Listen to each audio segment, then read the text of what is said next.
Hi, it's Gadget UK here again. I thought I would do an assembly video here of a TF330. So this is the accelerator board that was created by Stephen Leary, TerribleFire.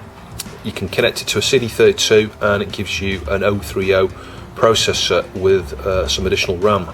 The kit was kindly provided by SuperDuper on Amiga. I'll post some links below. You can buy these kits pre-assembled from him, and they're super high quality. He does a wonderful job in assembling these. But I asked him if I could get hold of a kit here, of unassembled, to try and build one of these myself, just for the experience.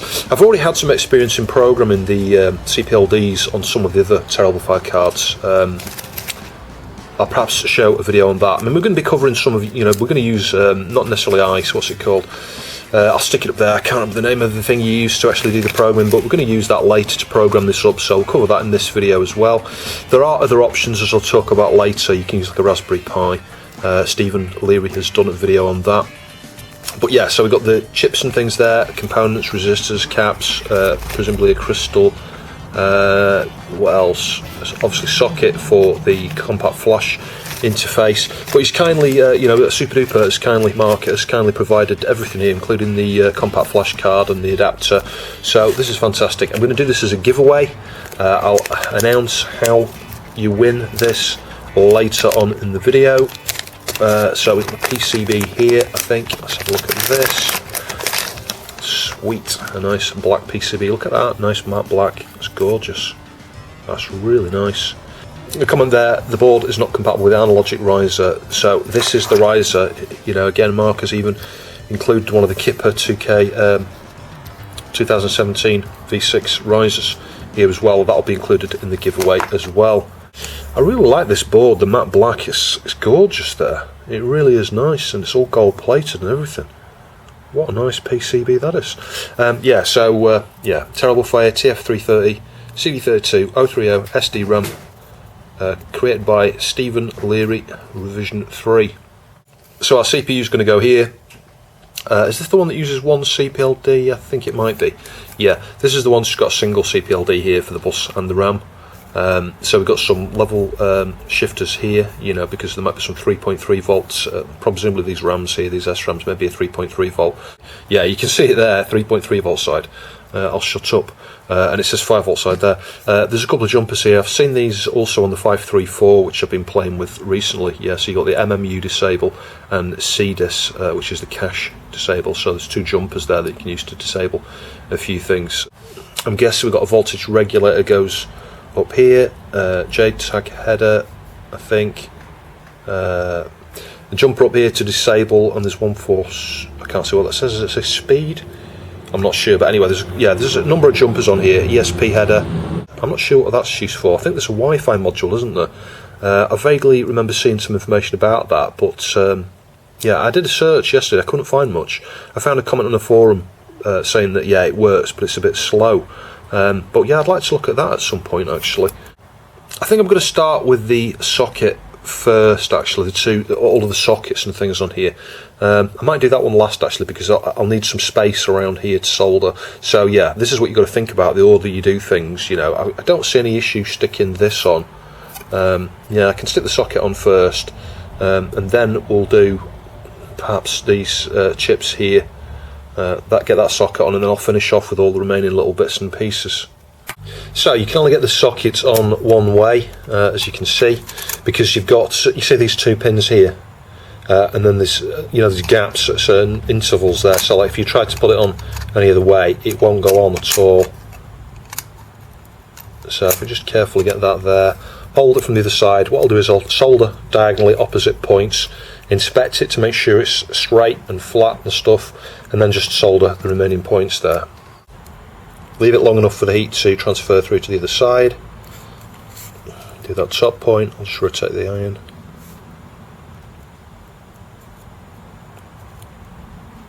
Just inspect to make sure it's all straight, and yep, it is. And I can just solder the remaining points.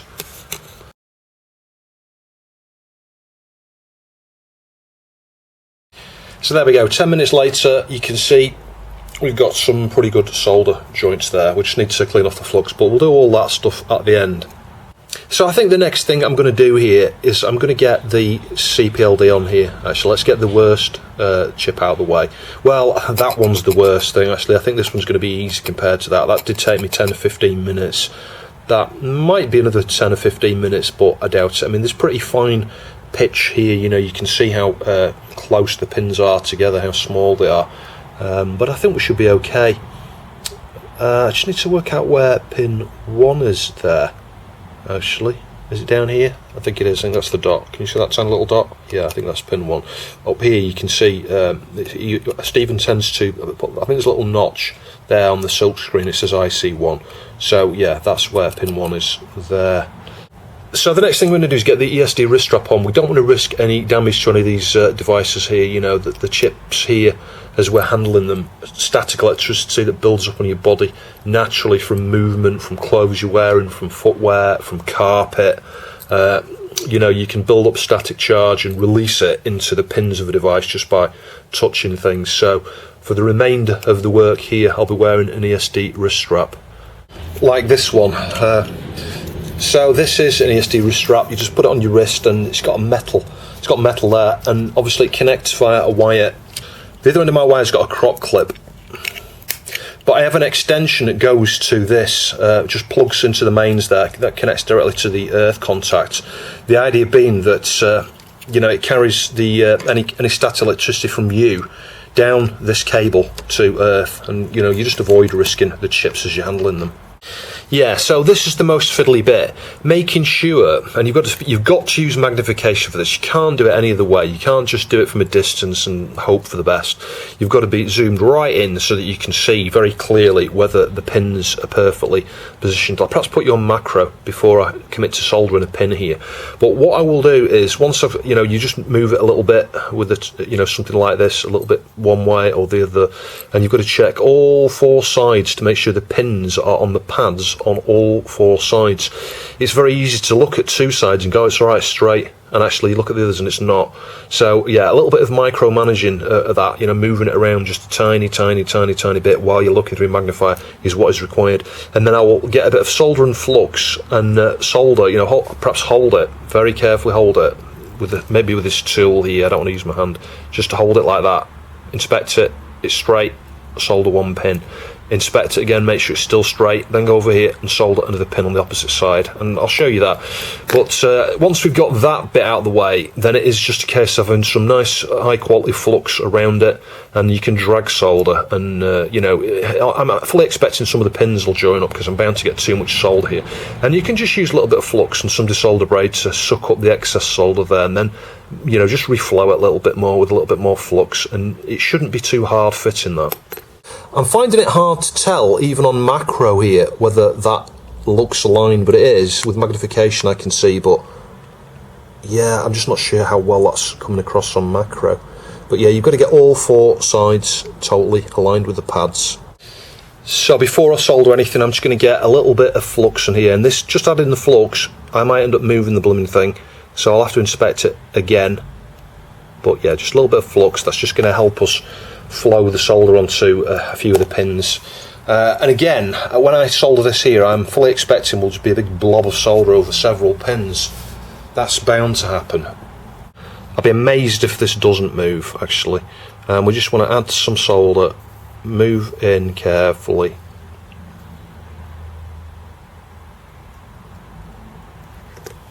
And we just want to add some solder as we touch the pins there. Can you see that?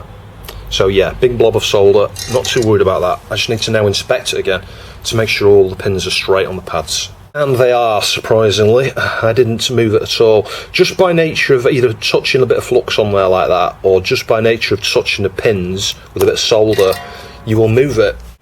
And if it had moved, I would be using this here, so I can, you know, put that like that in front of that and work on it. And it's just a case of, you know, hold the chip, heat, you know, as you're heating there, just move a little bit, move a little bit, move a little bit. The less you do that, the better, because you don't want to be heating it for a prolonged period of time. But nevertheless, that is now nice and straight, so I can just add a little bit of solder here, and again, like I say, it's going to go everywhere, it's going to join, there we go, multiple pins together. Not worried about that, I just want something to anchor it. Is that anchored? Yeah, I think that is. And inspect again just to make sure it's totally straight. So the next thing we'll do here now is just get a bit of flux around the sides of the chip here. So I'm using this Chip Quick stuff. You know, you can use Amtech or some of the good branded flux here. Be careful not to touch the pins because you don't want to bend them. The flux is essential. You can get solder, and in fact my solder always contains flux. I always get solder containing flux. I wouldn't get solder without flux, to be honest, but the flux that you get within the solder is not enough for surface mount stuff like this. You need to add a dedicated flux, and the better quality, the easier that work will be. I swear by this stuff though, because well, I've just had so much experience using it compared to other fluxes and things, and I just find it so much easier to use. And what I'm going to do here is just add a bit of solder to the iron here, and again we're going to get lots of pins bridged. I'm fully expecting that, and just to start with I'm just going to carefully dab into and then just drag along the chip here. I'm leaving it to cool down because when we got this side, that's the other thing that's anchoring it from that side, so I don't want to do it all in one big long pass. Yeah, we've got lots of solder there, look, we can use some desolder braid to remove that, and some there. But that's one side done. Trust me, getting those bits off there will be easy. Certainly with the flux, you know, the flux will help. I'm going to need to change halfway because obviously you can see the socket's going to get in the way here. And this is one reason, one argument you could say this is probably the best thing to start with and do the socket after. I don't know, there's lots of different ways you can assemble a board, you know, in terms of the order you do things. So let's just drag across there, turn it around a little bit. I've got enough solder. I was going to add some more, but I think I've got enough. And we'll just solder along there. Yeah, I got a massive blob of solder there.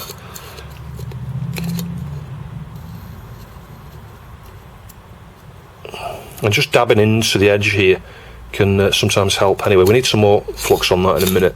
Perhaps didn't get enough flux on that side. So these are probably going to all bridge, but nevertheless, we can free them up afterwards.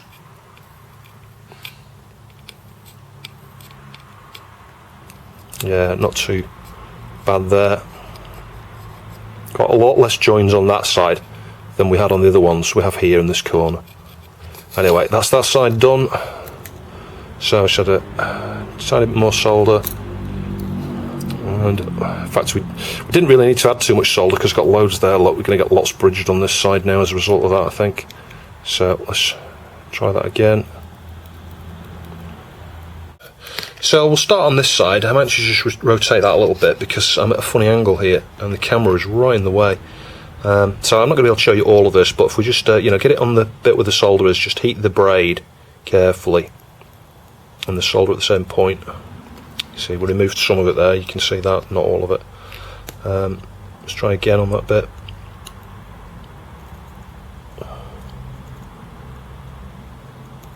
Yeah, you see that's gone. And we've got a big blob here, look.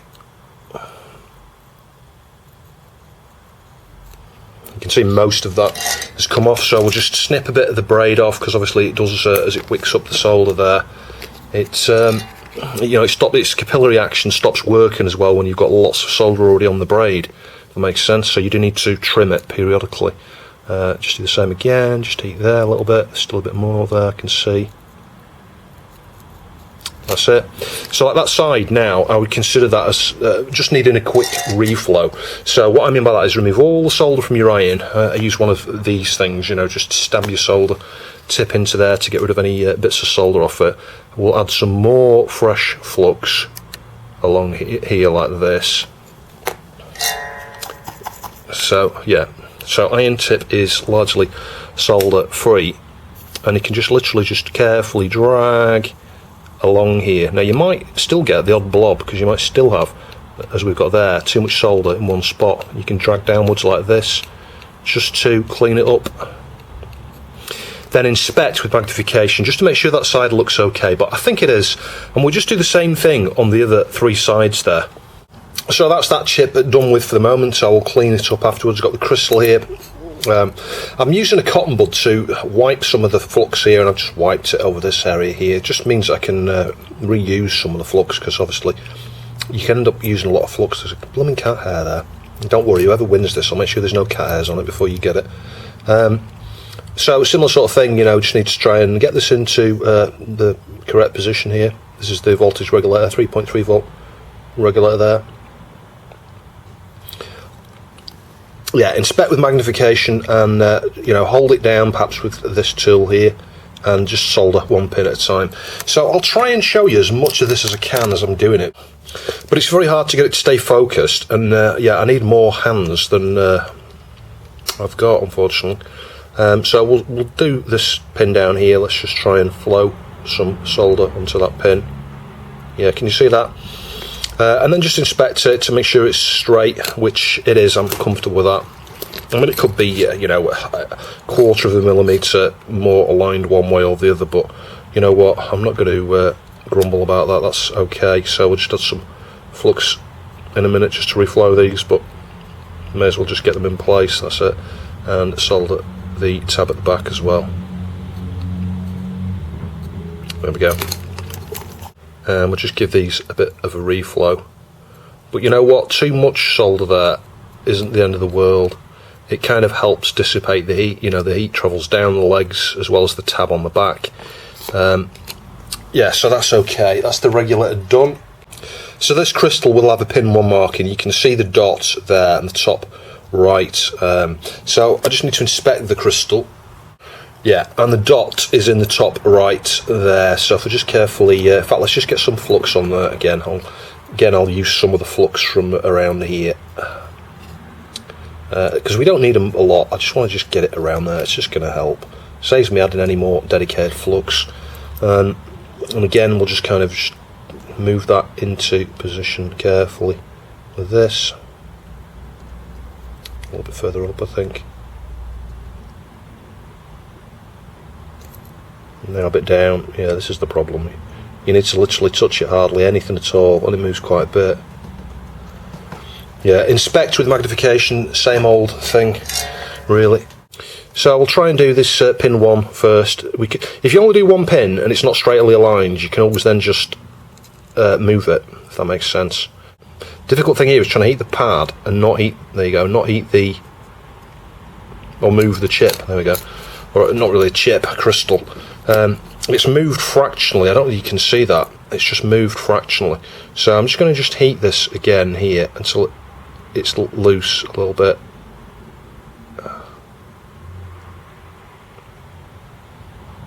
Yeah, there you go. Just straightens it up a little bit. So yeah, again, inspect with magnification to make sure everything's lined up, and just do the diagonal opposite corner again. Again, I'll get some chip quick flux on here in a minute to reflow these. You don't want a crazy amount of solder, but you can end up with quite large blobs on these from experience.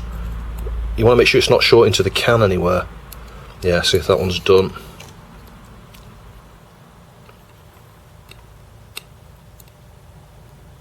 This might be the ground, I'm not sure.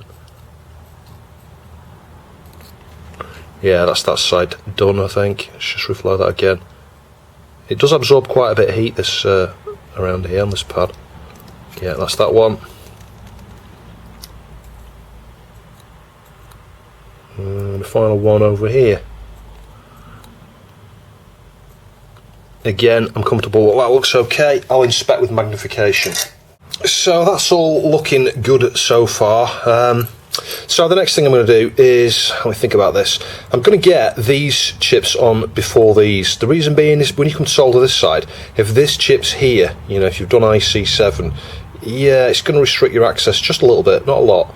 You can still get to it down the sides there, but I figure I'll do these first and then we'll do these. Pin 1 on this chip is in the bottom left corner. You need to use magnification to see it. And there's a pin 1 marking at the tops on here in each of those, so we need to get that way around. So we just carefully lob that on there. And it's a similar thing. I'll just get a little bit of this flux here. We'll redistribute some of this, and I'll get this. Just move that down a little bit. Get a little bit of this around there. But I'm going to put some fresh flux on in a minute. That's just to help me solder the pin 1. But if we just slide that into position, same story, inspect with magnification, make sure it's totally straight, and solder 1 pin. So again, we will come in very carefully and try and eat the pad and the solder. Crazy amount. Not bothered about pins joining. Come on, join. It can be quite hard if you've got a giant tip like I have. There we go. That's all we want. And reinspect. So that's the 4 level translators, you know, bus transceivers fitted. The Mark 245, you know, sort of like a 74LS245, but I suspect, you know, there's kind of tolerances at the voltages, you know, 5 volts on one side, 3.3 on the other. So the next thing we'll do is fit the 2 SRAMs, I think. And I'm going to finish off by doing all the small caps and the little connectors and things and an odd resistor or two.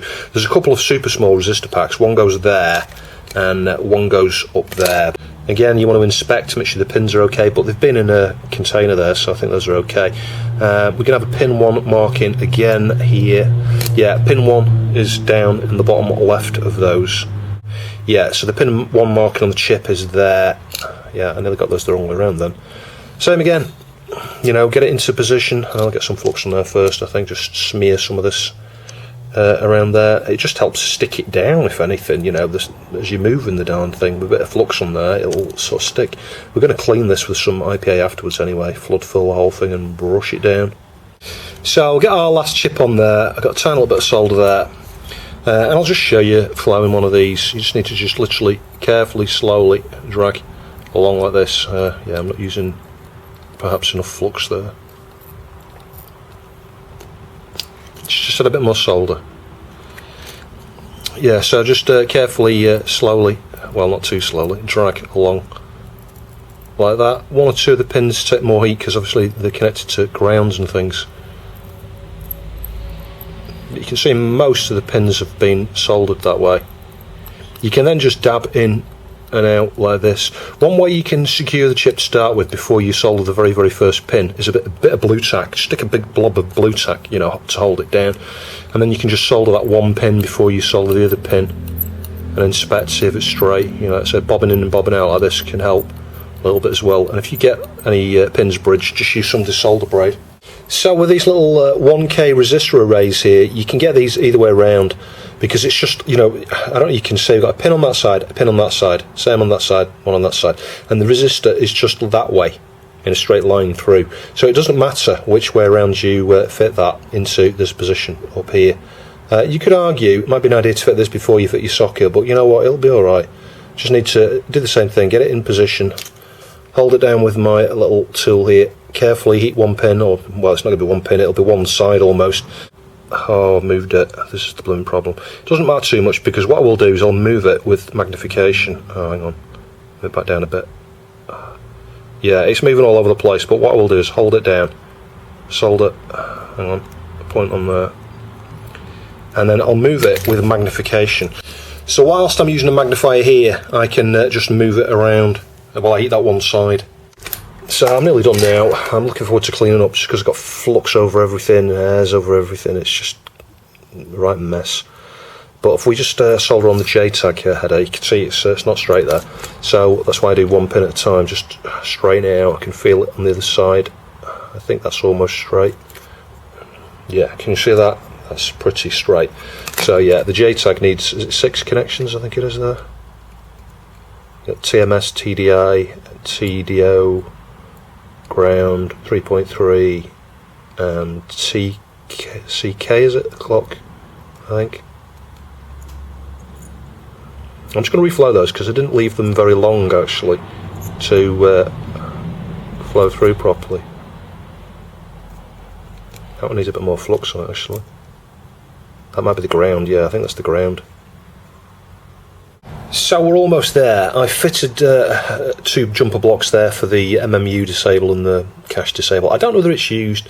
I've put it there anyway. Same with the ESP header up here. I think, like I say, I think there's a Wi-Fi module that can connect to that. I could be wrong.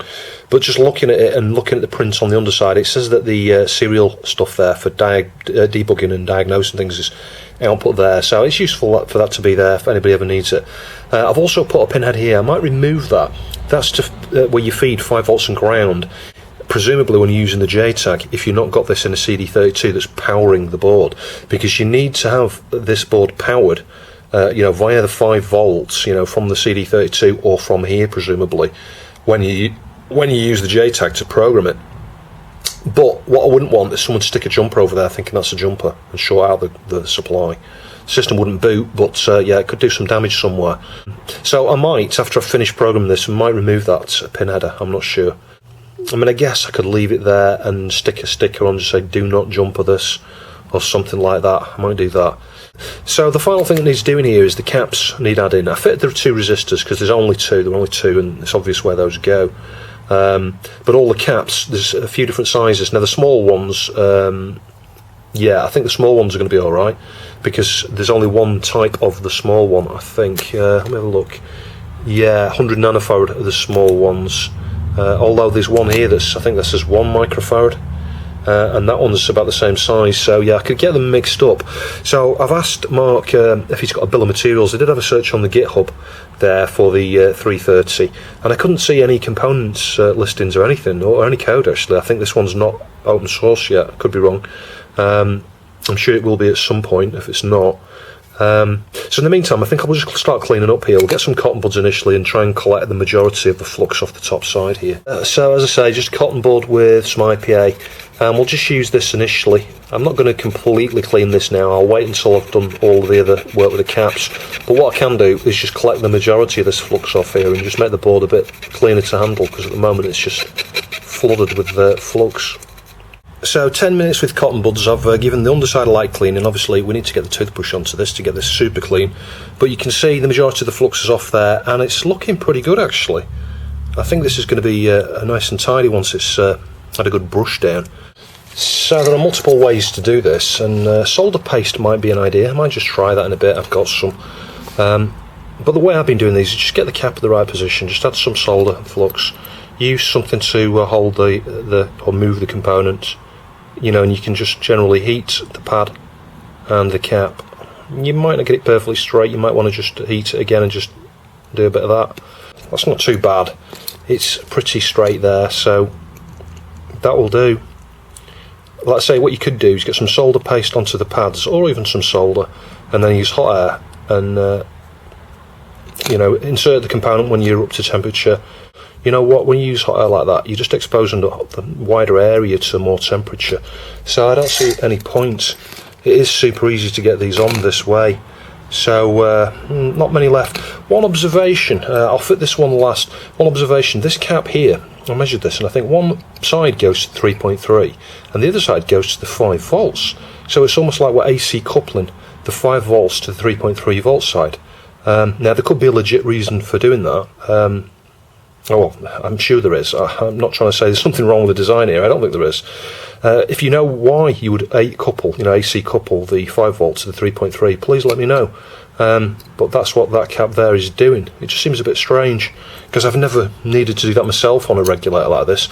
I've seen where you sometimes have a reverse biased diode.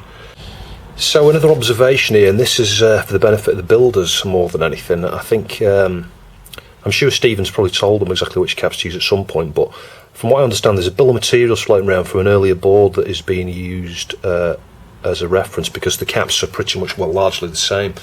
And these two here, on the sheet I've got here, it's suggesting they're both 1 microfarad. Now, you know what, I thought that can't be right, because, and if you measure, in fact I can show you, if we just move this out of the way, and we just measure on continuity. Typically what you would do in a position like this with decoupling caps is have 2 different sizes, a 10 and a 1 perhaps.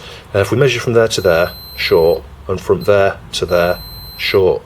So yeah, having 2 1 microfarad, I think as it says in the diagram there, 1 microfarad caps there. I don't think that's right. I don't think that's right. I think you should have a 1 and a 10. So that's the way I'm going to fit this here actually. And as I say, that's not something Stephen's made a mistake with, I don't think. I think it's the cheat sheet for caps they're using, because the boards were largely the same. It's perhaps been overlooked by 1 or 2 people. But again, I could be wrong. They might be fully aware of that and doing that themselves. It's just that I'm having to go off that list, that sheet there. Anyway, let's try and get this one in place. I'll get my tool ready. We will do one with some solder paste in a minute. I'm going to need to heat one of them up with hot air anyway, because I've kind of tombstoned it a little bit.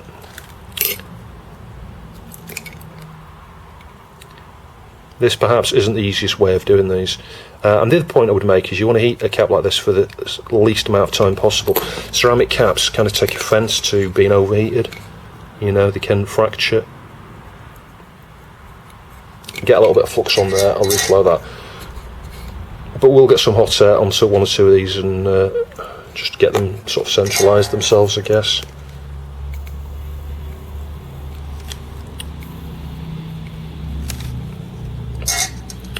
Yeah, so that's the one, and I'll stick a 10 in the other position. And why might you want different sized caps in those positions? It's all about frequency. They're all going to be, you know, the different sizes there are going to filter different frequencies. That's the main reason why I think it's perhaps wrong to stick two ones there. It probably doesn't make any difference, to be fair, in the grand scheme of things. You know, these boards probably run perfectly fine without any caps. Yeah, not quite straight or as equally aligned in the sides there, but you know, those aren't bad. So we're pretty much done. I'm going to use solder paste on the very last cap here, and you might find that solder paste is the way to go, actually. This stuff obviously needs mixing up and stuff. It's not been used in absolutely blooming ages. If I'm careful, I might just be able to just get the bit that's on the end here, and there's going to be loads of wasted there. Look. And literally just paint the pad. Can you see? Just stick a blob. Let's try and get a bigger blob. Yeah, a bit of a blob on each pad. Doesn't even matter if they join to a degree, because they will separate. And we will lob it onto the board there. Just clean the solder paste off that, and we'll slide it into position. I think that's pretty much it. And I'll see if I can zoom you in a bit more. Yeah, that's about as close as we're going to get. So I'll crank the hot air up to around 350, maybe 400. I'll set it to 400, I think. But this is the primary reason why I haven't gone with hot air. I think hot air's fiddlier to do. And you end up heating more of the area there, the surrounding area, than you do just the actual points you're trying to heat. Oh, you see, it's kind of flying all over the place, look.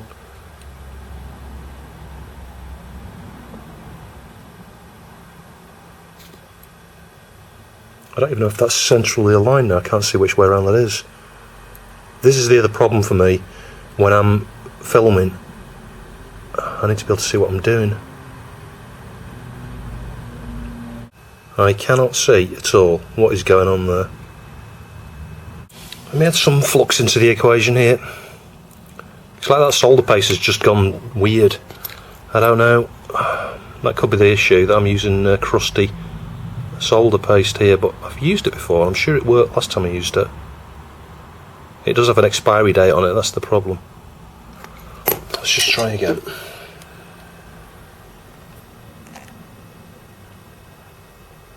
Yeah, I can sort of see a shiny solder point there now. I'm not sure it's straight on the PCB. I think that's done it. I think it just needs reflowing.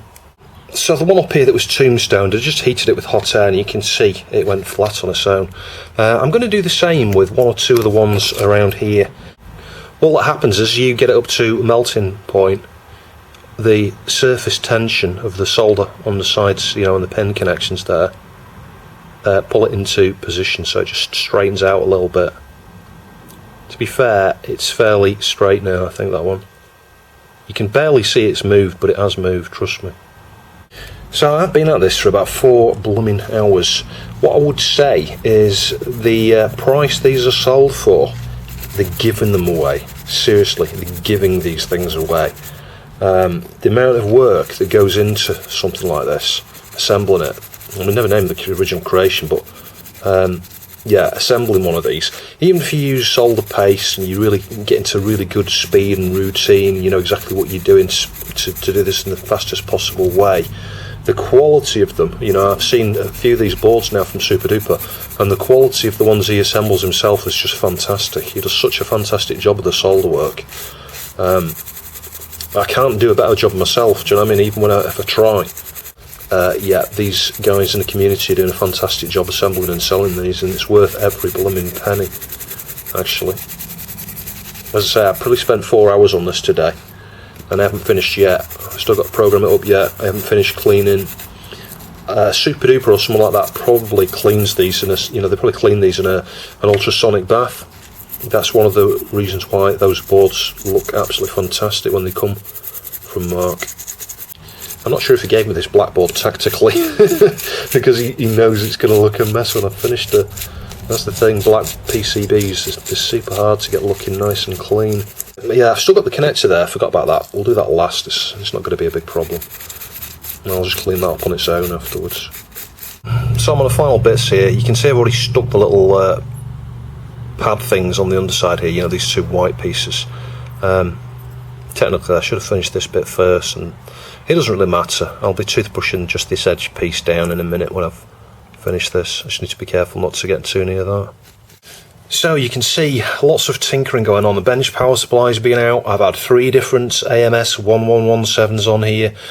You have a refloader around there, just in case there was something short, and there wasn't. It's driven me to despair trying to work out what's going on with this. And you know what? This is my own fault. What I should have done, you see it says 5 volt there, and ground. So of course this is what was powering there, 5 volt ground. It's labelled wrong, the silk screen is wrong. Now this had been published, Super Duper let me know, I didn't know about it until I told them I was having these problems, and they said, oh, it's the silk screen. I was like, yeah, I've just worked that out already.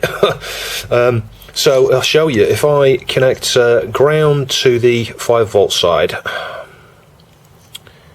because what was happening here was getting no voltage. It burned through 3 regulators like within a second. And again, I shouldn't be using crop clips because this is just like the dodgiest way. Hang on, power supply's off, switch it on. Yeah, 3.25. Let me just bring the meter into shot here. Can you see that? 3.25. So what was happening, the first thing I tried to do before connecting this up to the program was to feed 5 volts in here. And I was measuring there, and I was getting like 2 volts. I was like, why are we getting 2 volts? So I took and it was just 2 volts, you know, only for a few seconds I tried that, tried it again, 2 volts.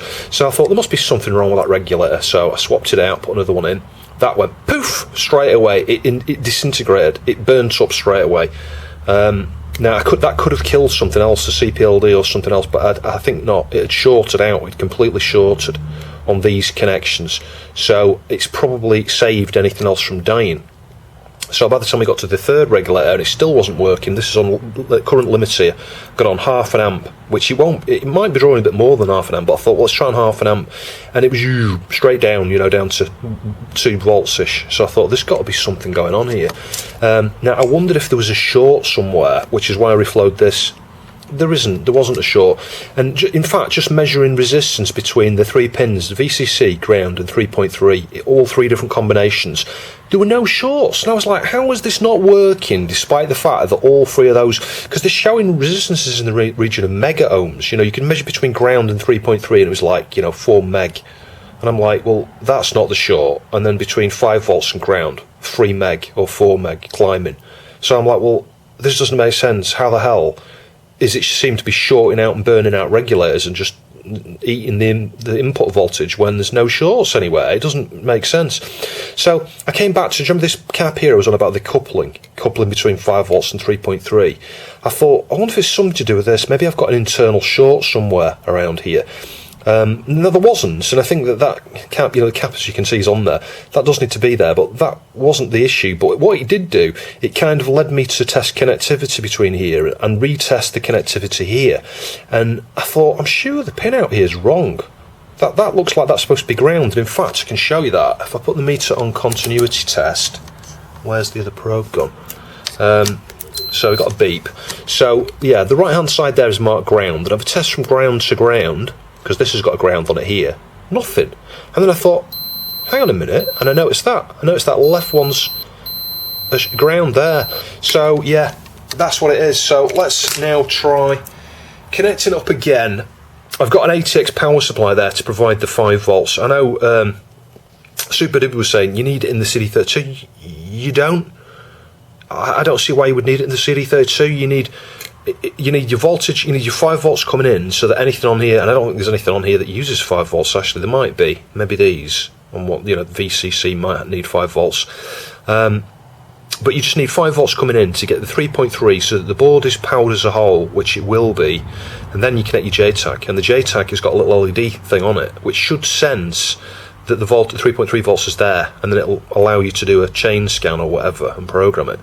Anyway, that's the theory. I don't see any need to stick this in a CD32, and in fact that's a pain in the bum for me, because it means I've got to take my CD32 to bits. How am I going to get the JTAG on there and all the rest of it when it's inside the CD32 and I can't measure anything? If anything starts burning up or anything, I'm not going to know about it. So yeah, I'd rather do it outside of the CD32. So let's get the 030 processor in there. Still wearing Esd Wrist Strap through the whole lot of this, actually. One thing I've noticed, these pins here are not used, which is interesting. Maybe they do get used on a full processor there, I don't know. The one that's got the MMU. So just carefully push that in. There we go, that's that. So we're all done. Now this board, can you see how dirty it looks? It's not dirty. I've super cleaned this with lots of IPA and cotton buds, and it leaves streaks. If you look at it in the right light, it looks superb. It really does. It looks absolutely perfect, that board. But if you just get it in the angle, can you see, you get kind of like a streakiness, and that's the problem with using black PCBs. I think, from what I understand, this is not the normal. Can you see that there? Look how smeary it looks here. But if you get it in the right light, it looks fine. It's yeah, and it doesn't matter how much you clean this with IPA, you can't get rid of that. So that's one of the things I would say about black PCBs. That said, if you've got an ultrasonic cleaner, I suspect it would come out a lot cleaner. So yeah, anyway, that's as good as I can get that. So the next thing we need to do is get the latest firmware on here. Now, the reason I say the latest firmware is because this already has firmware on it. I put firmware on it off camera. Following on from the issue with the supply yesterday, we had problems with the regulator here, and I ended up with 3 regulators on there. That's the 3rd one on there now. At that point, I was able to get the PC to detect it, no problems at all. Programmed it up, stuck it into the CD32 there to test it, and it was doing nothing. It was just booting straight to the stick a disc in screen. So I tried a number of things, and checked everything, cleaned things up, reflowed around the CPLD there in case I had a bad connection, and I just couldn't get any life out of it at all. And I tried a different firmware. We reverted from the latest firmware to a prior version, just the same. And I was convinced that the issue with the regulator must have killed some of the pins on the CPLD here. So despite the fact it was programming and verifying, I thought there must be an issue with it, but that isn't the case. Luckily, Mark, Super Duper, said to me, he says, you have got the jumper missing there. And I was like, well, no, I've tried the jumper, because what I had here, I didn't have a jumper on the right hand side. I just had the one for what says here, disable, on the left. And I tried it both ways. I tried it in that position, and I tried it off, and it made no difference. And he was like, no, you need the jumper on the right there, because you can see there's one there that says speed. So it says disable, speed. So I assumed there was one on the left, one on the right, and that isn't the case. You've got to have one here. And you're not disabling it, you are enabling it. Does that make sense? That's enabling the card, I think. So when you've got the jumper off, it's disabled, which is why it wasn't working for me. So it does indeed work, but yeah, I'll show you that. We'll program this up now and give it a try. So what you need to get this working, the drivers and things and the software, is something called Impact, and you need version 10.1. Well, you could probably use newer versions, but if you've got one of these cheap, you're probably a clone programmers like I've got here. 10.1, from what I understand, is the one of the last versions that will work before it automatically detects it's a clone, on version 11 or whatever onwards, and then it won't work. Then you'd need to buy an official Xilinx one, which could cost you £100-ish, somewhere around that region, I would think. Might be wrong, it might be a bit less, but then nevertheless, this is about 20 quid. You get Impact 10.1, and it's dead straightforward. So in terms of powering this, now the way these have been developed and designed, if you like, the way that the guys are building these is you connect it up to your CD32, that powers this here, you need it powered up, and then you connect your JTAG stuff here and you program it. But I don't want to do that because, well, if I plug this into my CD32 that's assembled, I can't access this here. And in fact, that's going to be internal because the back plane goes here, doesn't it? So you would need the lid off your CD32. And I don't want to go through the rigmarole of having to disassemble my CD32 just to program this up each time I've got a new firmware update for it. Well, there might be no more because the latest one seems rock solid, stable, fixes all the bugs. So the one that's out now is probably the last version. So you can see what I've done is, I'm just going to unplug it. I've got a cheap, an old faulty cable here from, I don't know what it was for actually, it's just USB. The end had been chopped off, I thought I'll save that cable. And I've just plugged on, soldered on a 2-pin socket header there myself, marked it up there to say that's ground. I've just measured it. So if I plug that into my PC, the PC is going to be able to provide, certainly I would say up to an amp, because it charges high-powered devices like my iPad. So bear in mind, the silk screen on this version here is wrong. It says 5 volts on the left, ground on the right. So that black line wants to go towards the 5 volts side.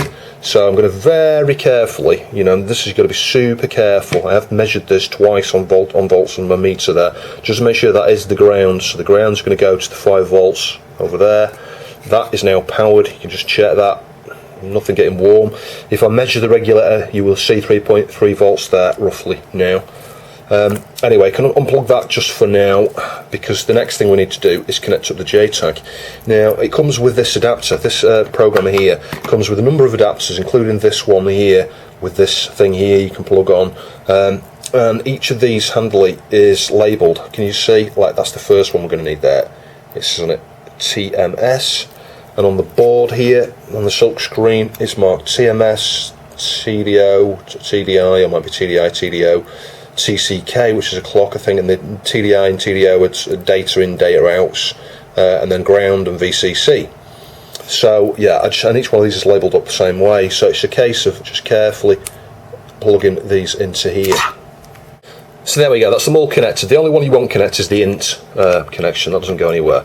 And then you can plug this into the thing here. Can only go in one way, it's keyed.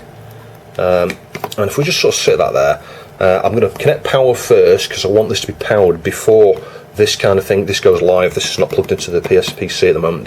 As you can see, the USB for the Xilinx is unplugged. So as again, ground goes to the 5 volts mark in there because it's wired wrong. So that's going to be now powered, and if I plug into the PC, this light here should go green, I think. Yeah, so initially, if this isn't powered, this will be red. But the fact this is now green shows us everything is okay. This is detecting that this board is powered, it's ready to be programmed. We can now go over to Impact on the PC. So let's launch Impact. So apologies about the refresh rate. I could do a capture, but it's just not worth it for this. So I click cancel, and if we go up to the first thing in that tree there, can you see it says boundary scan? If we just click on that, double click on that, and then here it says right click to add device as well. You don't need to do that. You could right click and you can choose initialize chain, and all being well, that's now scanning the JTAG chain. Can you see up here? We've got our chip XC95144XL, and it opens the file dialog here. What it's asking for now is the firmware.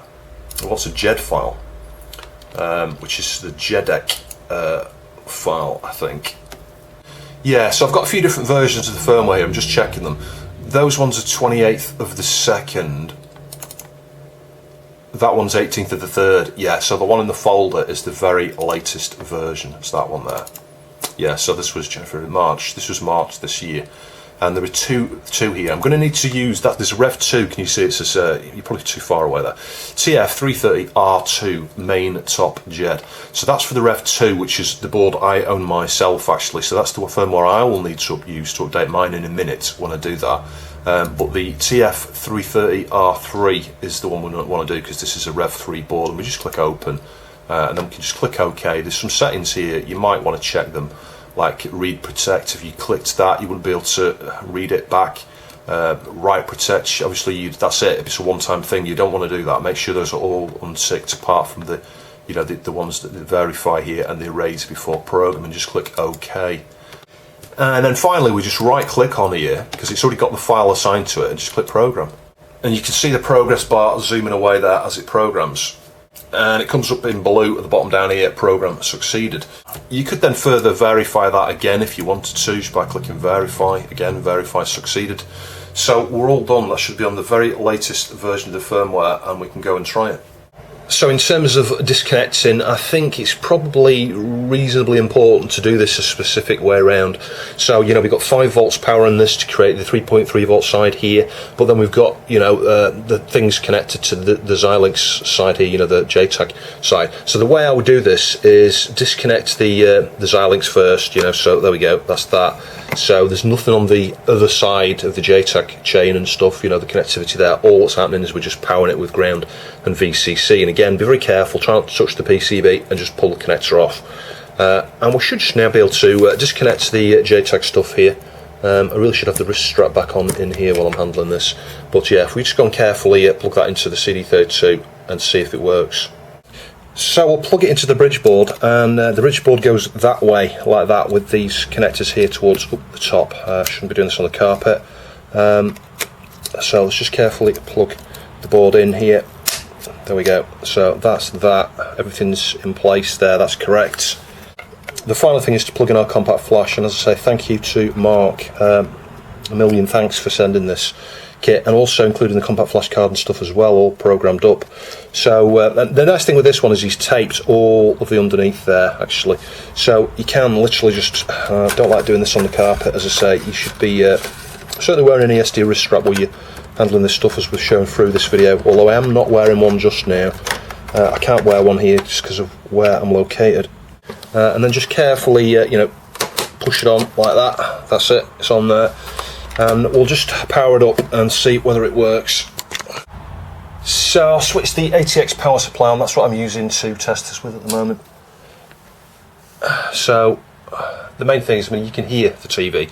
It's whether we get that, well, there you go, see, it seeks the CD. What was happening previously with the last, you know, before I spot that thing with the jumper, before Mark pointed out the jumper issue, it wasn't doing this, that's flickering away because that's booting off the hard disk. Yeah, so sorry it's super bright, but as you can see, that has booted up. So there we go, it's a success. It works fine. So let's test some games and things on this. And I'll give my other card a quick go as well. We try Doom. The problem I've got here is I haven't got a keyboard connected up, and it's probably not going to fill the screen, and I can't move without the keyboard, I think. I think the mouse is just going to be you know, turning, shooting and free look. It's so hot in here today, it's ridiculous. It's bank holiday. I'm doing this literally, you know, as I'm uploading it. So what you see in, you know, today, I've been doing today and yesterday, actually. I don't normally work that way. Most of my videos are weeks or months old, actually. For example, I've done a lot on the Amiga 2000. It's got all sorts of mods in it at the moment. I'm just waiting for another RAM card at the moment for it. But yeah, all that will be covered in a future video. I've done a load more stuff on Amiga 500s. I'm sorry that it seems to be all Amiga stuff at the moment, but there are other things I'm going to be releasing in between. I've got some BBC videos, something on one of the Amstrads, and a number of other things. Let's just do that. Yeah, so sorry again, it's over bright, but you can see we can move around there, we can shoot. I've not got sound connected up just now. Sorry, you can ignore me, I'm being a moron. The cable I've got here, the video cable, it's got 2 phono leads that come off the SCART HUD actually separately. So I need to connect my RCA phonos up to get sound with this RGB cable. But anyway, you can see that's working. Let's try a few more games. I don't remember this intro to Pinball Fantasies actually. Yeah, I remember that intro.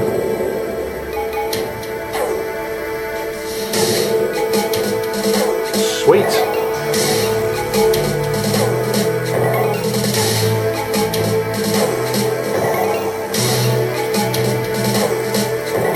I've not got a keyboard connected, so I can't pick a level here. Damn. Let's try Flight of the Amazon Queen. I love that game. It's another point and click, you know, kind of like the Scum. Well, it probably is a Scum game. I don't know. It's like Day of the Tentacle and Monkey Island and things like that. I love those kind of games. There's not enough of them for my liking. I wish there were more on the Amiga.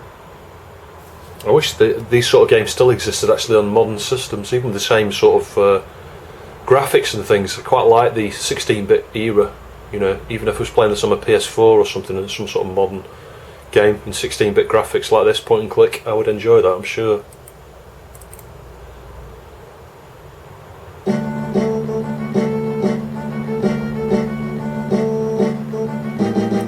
Sweet. Yeah, as you can see, that's working. I've connected a keyboard up actually. I'm guessing if I press F10 or there you go, F11, there you go, escape out, quit out. Let's just run sysinfo actually before we test the keyboard side of things out. Let's just see what performance we get on this. Let's do. Let's look at memory. So we've got that's 32 bits, Zorro 3 RAM, 64 meg, and we've got our 2 mega chip that's natively on the CD32. If we click speed, let's just wait for that. On the right hand side over here, by the way, it says 68030, smell the rubber, 51.80 megahertz is showing us there, although it's probably actually 50.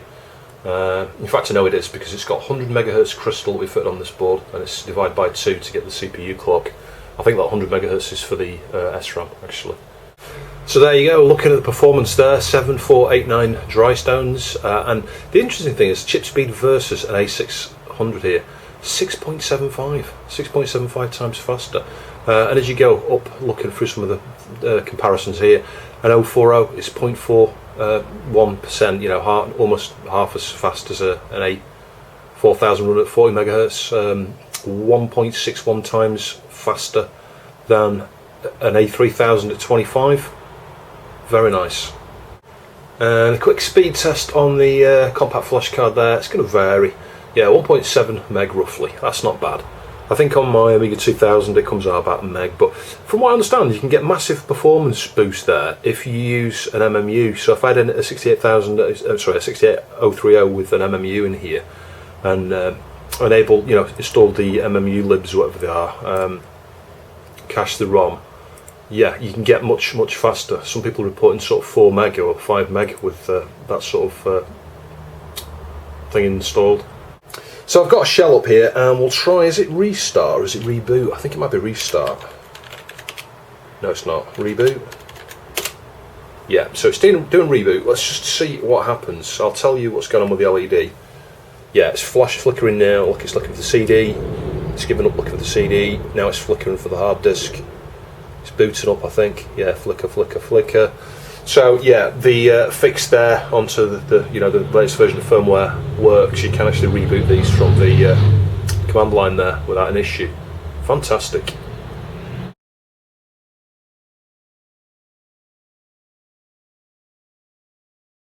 So following Stephen's original guide here, we need to cut a trace there, not go too deep because, as he says, there's multi-layers on this board. You can see it better there, so it's basically the trace that runs just next to this ground area here or whatever it is, the one that just runs on the inside there. So I need to carefully cut that and then join a wire up from down here, which I think is the reset pin, the one that you mentioned was not on the diagram, up to a pin there on the CPU, I think. So that was super hard to do, and you can see in the process I just made a little nick there. It's okay, that trace, but yeah, and then I scratched a bit off here, scratched a bit off there, measured continuity from here to here, and there's a short, and then, you know, obviously using that point here, I could then test over here and there's a break, you know, it's not joined across there. So the final thing is to join from one of these pins down here, I forget where it is, to one of the pins up here. So the way I'm doing that, as you can see, I've just left a tiny bit of that pad exposed there, just capped and taped it off. So we'll just make sure the capped and tape is super tight and flat at that point. Get a little bit of flux on there and join a piece of Kynar up and then just trail it over here. There we go, that should just hold that in place nicely. I'll just clean these contacts here with a bit of IPA because obviously the capped and tape was over here and it might have left a bit of sticky residue. But then we'll go test that now and see if we can reset from the command line. So the next thing I want to do here is I've just cut up another one of these pin headers here. You know, it was a block of 6 and cut 2 off. The reason being is I'm going to update mine. So there's a mod, you might just be able to see there's a wire cut or something there, and I've just bodged a bit of wire back on there temporarily. I'm going to undo that in a minute, and we need a wire, I forget where it is, oh, it's under here, can you see? And I've just got it floating, it's not soldered. I'll attach that wire up undo the fix that I did here, because this is a mod you need to do on the Rev 2s if you want to put the latest firmware on there that fixes the reset issue. So I'm going to solder pin header there, because that's needed to enable or disable the card. And then the 2 pins I'm going to stick here for the 5V and ground. Bear in mind they're going to be wired the wrong way again, and I can test that on my multimeter in a minute before I connect anything up to this. But it just means that I'm going to have an easy way to program this and use this as well moving forward. So I'll just solder those in place. So I've done a few other things as well. I've soldered the MMU CDIS pin here. Again, I'm not sure if it's actually enabled or whether it actually works on here. I think it does. I think you can disable the cache by using the CDIS, and you can disable the MMU if you've got one with an MMU. This hasn't. This is the EC variant here that lacks the MMU. But anyway, I thought I'd stick that on there, and the ESP header. Again, I think this is perhaps just for the diagnostics. I think it's got like RTX and the transmit and receive for serial somewhere on these pins. But I vaguely remember something about a Wi-Fi module, as I mentioned earlier. So maybe that works with this, maybe it doesn't. Maybe I'm imagining things. But nevertheless, I soldered that on anyway. And we've got our 5V and ground connections here. And I'll just test those just to make sure that they are still wrong on this revision. I'm pretty sure that they're going to be the same. But it's always a good idea to check these things. So like the output is here, that's 3.3 volts. Let's just check to those. That's correct, neither of those. The input is the first pin. Interestingly, that is going to ground. Maybe the input's over here, maybe I'm mistaken.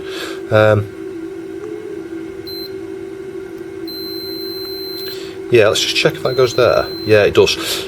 This is the thing, this was the clue, because you can see this here, right? You've got, this is 3.3 volt, the tab there, which is also the centre pin. So 3.3 volt comes out the regulator, joined to that cap. And then when I was measuring this side of this cap, I was like, well, the 5V pin's here. Hang on. Why have we got short on this side to 5 volts? This is why earlier in the video here, I was thinking that it looks like, from measurements here, that the 5 volts is coupled, AC coupled to the 3.3 volt. And I was like, why is he doing that? That's crazy. And it isn't. He's not done that at all. It is just the silk screen wrong here. So that is the ground. This cap here is between 3.3 on that side and ground. So yeah, it is the same mistake on this version here. 5 volts is marked on the left, but actually that's ground, and ground is marked as being the right pin, and that's actually 5 volts. So a quick correction there. I'm glad I checked this before testing it. It goes to the 6th one on this second row here. So 1, 2, 3, 4, 5, 6. Yeah, the 6th one there. The connection down there, as I showed a minute ago, is correct. So I'm going to do the same thing exactly here now with the cable, the same way around with the ground marked to the fact where it says 5 volts there. So we'll power that initially. Let me just think about this. Yeah, ground to the 5 volt side, that's correct. Let's just make sure nothing's getting super hot or anything like that. That's okay. Again, I should be wearing Esd Wrist Strap when handling the board. And if we plug the USB in, we have a green light. Let's try and update this one now. So I'll do the same thing again. We'll just cancel, double click boundary scan, right click, choose initialize chain, fingers crossed. Yeah, there we go, there's our CPLD. I need to go find the ROM. Now the difference between this one and the last one, this is a Rev 2 PCB, not a Rev 3. So we go into the folder here, and yeah, you can't quite read the file names there. TF330 R2 underscore main top.jed.